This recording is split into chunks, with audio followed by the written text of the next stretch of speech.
નમસ્કાર, હું છું પ્રિયા અને તમે જોઈ રહ્યા છો જનતા કી જાણકારી ન્યૂઝ।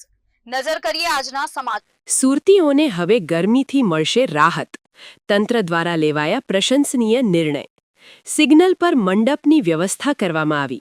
સુરતમાં કાળઝાળ ગરમીમાં ટ્રાફિક સિગ્નલ પર ઊભા રહેતા વાહન ચાલકોને લૂથી બચાવવા માટે તંત્ર દ્વારા વિશાળ મંડપ બાંધવામાં આવ્યો છે। બપોરેના સમયે 40 ડિગ્રીથી વધુ તાપમાનમાં સિગ્નલ પર રાહ જોતા લોકો ડિહાઇડ્રેશન કે હીટ સ્ટ્રોકનો ભોગ ન બને તે માટે આ છાંયડાની વ્યવસ્થા ઊભી કરાઈ છે। રિપોર્ટર સુનિલ ગાંજાવાલા, સુરત।